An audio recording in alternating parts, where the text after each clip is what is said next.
bleed?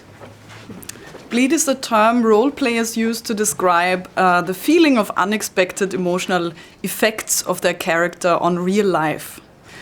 So bleed is the moment a game spills over into the lives of players.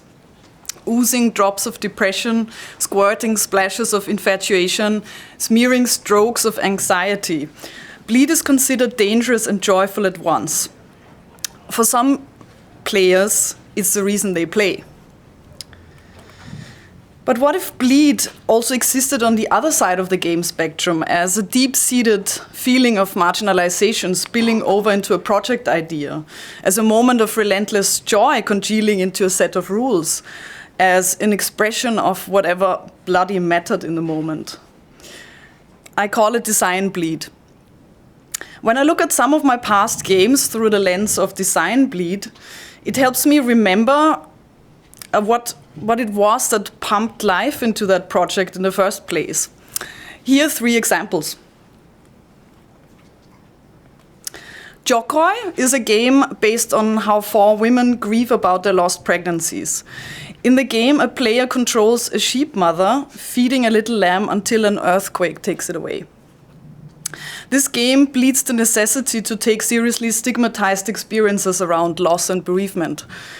Jokoi's game graphics, mechanics, and controls are traces of what mattered to these women and how their wish to fight stigmatization in society might be constructively realized.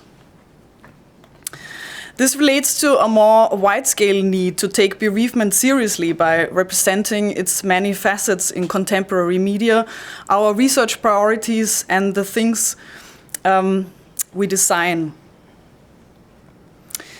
Get Your Rocks On is a minimal game which uses the media of rocks and words to encourage flirtation between multiple players.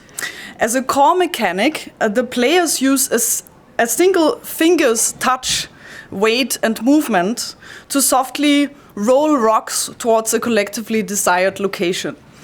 The game elements, along with its silly erotic vocabulary we use to set players up for a sassy experience, are splattered by our own flirtatious mood when designing the game. The bonding experience of 3 people, us, by the lake, touching rocks, watching sunsets, and optimizing sleazy puns. It's possible that some play sessions might be able to build up a fraction of the hotness we experienced while designing the game. That's unlikely. Finally, The Stars Are Beautiful Tonight is a Bitsy game, and you now know what a Bitsy game is, about how I started to see my white privilege guided by Peggy McIntosh's paper, The Invisible Knapsack of White Privilege. The little bits the character picks up on the way are bits of unearned support, safety, education, and representation that I've received due to my being white. These bits bleed from critical theory and my reading of it into gameplay. And as you press the arrow keys, the character moves on in my process of learning, much of which is invisible to you. So to conclude, design bleed comes in different waves and intensities. But what does it mean for me? I think it means to cultivate a sense of vulnerability and openness through which our heart can be poured into the games that we make. I want myself and other game developers and designers to learn from role players who experience bleed. In the same vein that those players take the risk of being affected by a game, I want us to allow what affects us to flow into the games we make.